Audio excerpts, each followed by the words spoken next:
hanging out here at home on a beautiful Saturday in Central New York. Media man in person who I've talked to a couple times on the phone, but I've never actually met him. James Rusaw is the PR director for the 350 SMAC Tour. He came out here to Liverpool today to talk about what they've got going on. It's a really interesting series. If you've seen the interview I did with Kaylee Spalding and Kyle Perry, you know a little bit about it already. James, how are we doing today? Hey, doing great, Doug. Yeah. Glad to be here. Beautiful day. So tell me about this tour. How was it formed? What was the thinking? Because it's a little bit of a couple different things, isn't it? Yeah, so basically what it is, it's a way for Supermodifieds, I think, to thrive. A lot of them are older chassis that John Burke started the series about 4 years ago, former driver, former winning driver, and just really wanted to give guys a way to travel. And every one of these racetracks we go to, we can be the stars of the show. Got some great personalities. So I came on board with them about 8 months ago and really just trying to tell the story. Okay. What's the thinking behind the SMAC Tour? Yeah, so SMAC in general, I think, is a way to save money from the big block supers. You know, over the years, I think the cost of racing has escalated, and this is a way with, you know, the tires, saving some money, a 604 crate motor. So ways for guys to still go super modified racing, but less cost. And you said a lot of them are older cars, although some people build new cars for this series. Yeah, we've got a lot of guys out there that, you know, some of these cars, you know, guys would know, like Mike Muldoon, former, you know, track championship cars that are out there.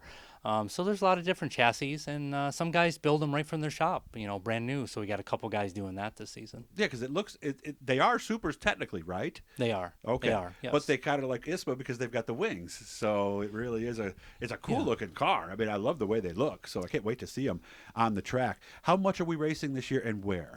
So we've got 9 races this year, and the first race of the season is on May 7th at Evans Mills. Yep. Nice little track, a quarter-mile asphalt track just north of Watertown. If you've never been there, wonderful facility. Peggy and Lee Gill run the place. Have you ever been there yourself, James? I have. Actually, so I was getting into the 350s myself back in 2019, and then COVID came along. But I actually tested at Evans Mills. Really? And such a thrill of a lifetime, and I love Peggy and Lee. And they're great people. You know, I really spent 2.5 years trying to get a race at Evans Mills, so I'm glad to see that come to fruition. Yeah, how'd you do, by the way? I did okay. You did okay, all right. It's different from the grandstands to the driver's seat, for sure. I could imagine that it would be. So 9 races, and it's a pretty big area you guys are encompassing, isn't it? Yeah, so we go from New York up to Maine, Connecticut, Massachusetts, New Hampshire. And that's really where the division started, was out in New England based. So about 75% of our drivers are out that way. But, of course, we got a lot of great New York drivers as well. And that was our next place we were going. Who are these drivers? Because it seems to me, just as the casual outsider, there's people with experience, and then there's younger people and pretty much everything in between. Yeah, and that's really what attracted me to the series. I was able, even though I didn't race in 2019, I checked out a race. I was a sponsor of a race, and be able to connect with these drivers like Jeffrey Battle and Mike Ketty and, you know, Bobby Timmons and on. And some of the female drivers. You know, we've got several females in the division now with like Kaylee Spalding and Nettie Humphrey. And so it's really exciting to just see the brand and how competitive it is. People want to find out more about the series. What can they do? What is your main media outlet that you use? Sure. We definitely have a lot of Facebook visibility. If you go to Facebook, 350 SMAC, SMAC, which is Super Modified Atlantic Charter. Okay. And then also on our website, of course. Where do you see this going? Because we got a few extra minutes here that I wasn't counting on. Where would you like this to go this year and down the road? Well, I think, you know, my personal vision as the PR director was we have all these great drivers. How do we tell their story? So I think it's getting more showcase for the drivers. Obviously, being able to create a purse and sponsors that really, you know, I say when the lights go down, the stars come out. And Super Modifieds are such a great breed of race car. We just want to give people an outlet to race on the tour if they want to. Certainly there's some home tracks they race on as well. But we just want to, you know, give them a great place to race. How many cars do you think might participate in the series over the course of the season? Well, this year we've got 42 cars registered. That many? Doesn't mean they'll be there for every race, but we're certainly hopeful that people give us a chance, which is why I did a New York race this year. We got a lot of great racers over there. Again, like Mike Bruce, the champion from Oswego, and all over the place. So many guys that we really want to do an East versus West shootout. Brand new racetrack. You know, let's see who the best of the best is. So, again, just giving guys a place to race wherever we go.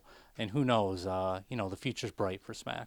And each race that you do, there's actually a legend who is going to be there as part of the show, Yeah, right? yeah. Not racing, but going to be there. So that was something John and I wanted to focus on, was giving back to the sport.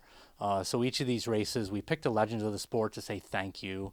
Also, each area we go to, we pick a charity to work with in that community. So giving back for us is very important. I like that, because a lot of series just breeze into town, and there's nothing wrong with Yeah. this. They come in, they put on the Yeah. show, and hope for the best. So how do you decide what charities and how you're going to help?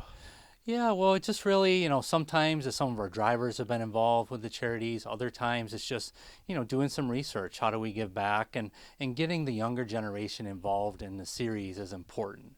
And that's a component I think has been missing in racing I agree. lately, whether it's creating a program for the younger generation, going to the colleges, getting some of those engineering students maybe to a race. So all those things are important to me, and I'm glad I can give back to the sport. Doing a couple more with James, so make sure to check those out. This was just the first one to kind of give you an overview of what's going on. You do have a lot of folks that are helping you with this series, though, a lot of sponsors, right? Absolutely. American Racer, our tire partner, is fantastic. O'Reilly Auto Parts came on board this year. Motivated Creations, Luther does a great job with all plaques and trophies and things. J&S Paving came on board for Evans Mills, General Sports Bar. And certainly if people want to get involved, we'd be glad to have them. All right, so look them up, like we said, on Facebook, 350 SMAC. Leave the K off. They're not smacking you, but that'll get you. We're going to be at the race. Let me see, there's a Wednesday race. Where's that one again that I'm going to go to? That'll be in June at Seekonk. And we'll go over more of the schedule. Place. And I can't wait to see it because it's a historic speedway, and I can't wait to get there. And is that where my buddy Doug's going to be on that one? Doug Hevron, yeah. I went to high school with him and knew him for years before I found out that he raced. So it was a big high school. James, thanks for coming out today. Guys, hit the blue E. That'll subscribe you. And every time we're talking to somebody cool, Hollywood is our guy today. So good job, James. All right. Thanks, guys.